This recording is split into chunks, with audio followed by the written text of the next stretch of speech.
Wayne's Word, Episode 11. Hi, this is Carter Ulery. Welcome to Wayne's Word, a show designed with you in mind, sharing motivation, inspiration, and transformation. Now here's your host, my dad, Wayne Ulery. Oh, thank you, Carter. Great job. Great job. I don't know. What do you think? I got a podcaster in the making. So proud of you, Carter. All right, well, we're ready to get started with Wayne's Word, transformation, motivation, inspiration. Welcome. So how we're going to get started today is like we get started every day, and that's with the word of the day. But actually, first, what I want to do is let you know that as a show, we're going through transformation. I'm tweaking audio, updating some software, and hoping for a better listener experience with each episode. So I appreciate your patience, I appreciate your support, and look forward to our future episodes to come. Now, I got a great announcement. The first announcement is this. The podcast is now available on iTunes. That's right. If you have the podcast app for iTunes, you can go in and look for Wayne's Word and subscribe. Another thing you can do is get out your cell phone and send a text message to the number 50500. That's 50500. And you're going to send the word podcast. When you do that, you'll get a message. In that message, there'll be 3 links.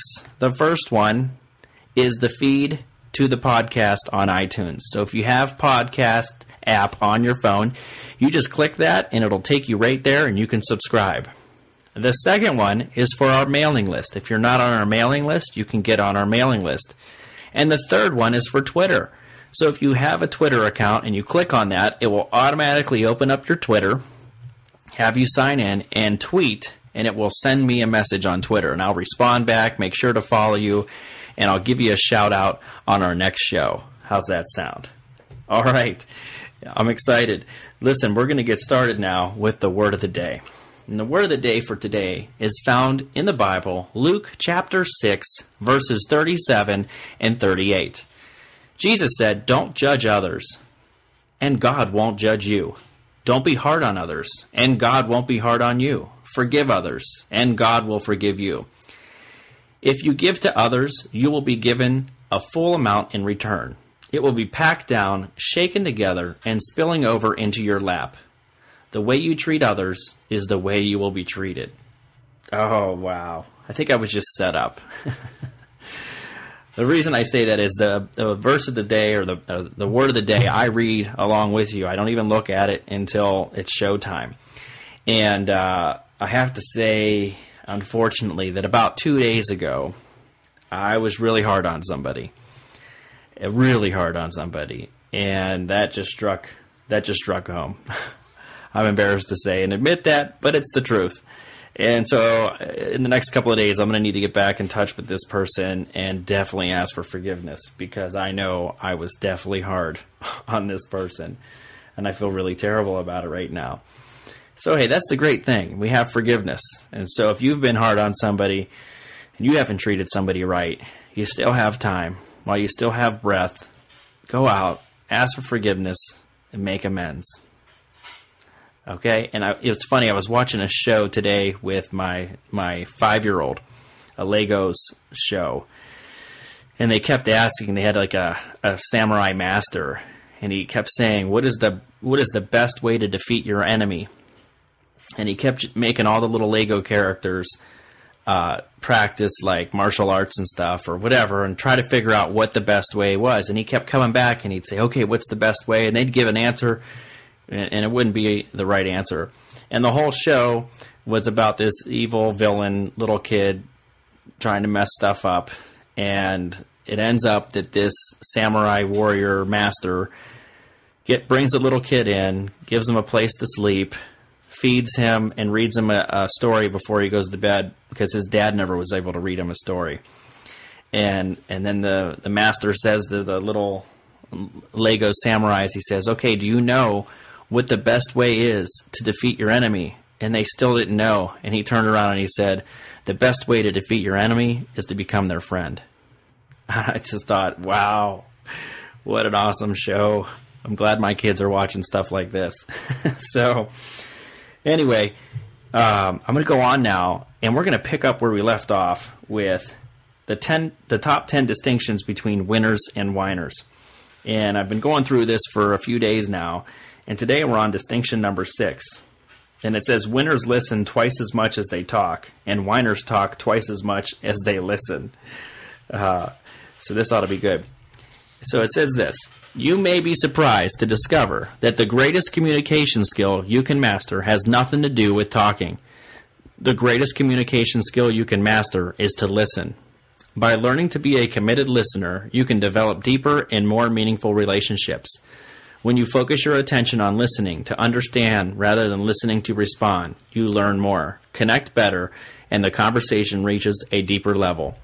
The tendency in our society is to interrupt people while they are talking. Someone says something that triggers a thought in our minds, and we feel a need to blurt that thought out as soon as we think we know what they're saying. We interrupt to share our opinions, our beliefs about the topic. Sadly, though, when we interrupt people like this, we usually miss what they are really trying to say. Winners learn to listen, and they continually work to master the skill. Whiners can't keep their mouths shut. They ramble on, oblivious to how many times they interrupt others. Pay attention during your next conversation. How often do you feel a need to cut short the speech of others? Do you interrupt people more than you sincerely listen to them? If you reflect for a moment, you will find that when you speak with someone that you really admire, someone you truly respect, you tend to listen more than you talk. The lesson here is not that you shouldn't interrupt people you respect. After all, winners respect all people equally. But that when you interrupt, you communicate a lack of respect to the person you are speaking to. Another critical distinction is that winners listen with their hearts, while whiners listen only with their minds and their heads. Our cognitive processes, our heads, are reactive and dominated by our ego. The ego is proud of what we think we know and what we want to prove. When we use our emotional intelligence, our hearts, to listen, we connect with others on a more profound level.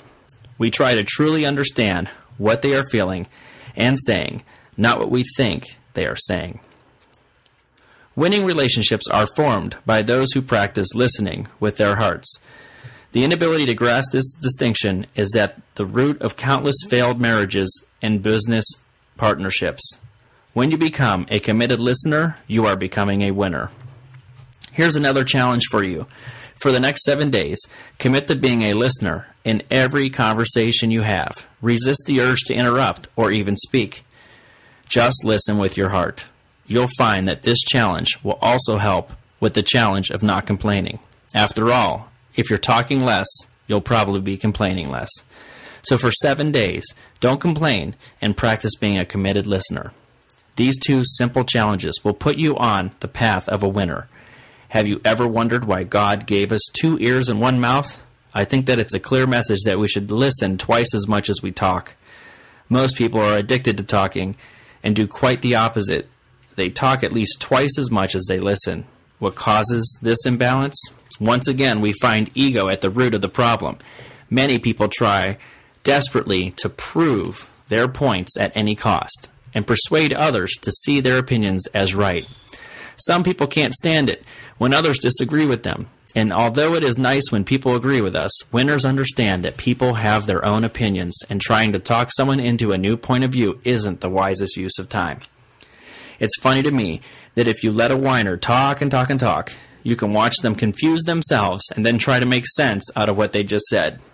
Whiners are good at justifying their beliefs and finding reasons why they are right and we are wrong. Whiners don't have deep relationships because their communication is so shallow. Even in conversation with others, whiners are usually having a monologue, not a dialogue. Whiners are so struck in their own perceptions that it's extremely difficult for them to consider what someone else is saying, especially if it is different from their own opinions. This distinction reveals a simple yet very profound secret to success. Talk less and listen more.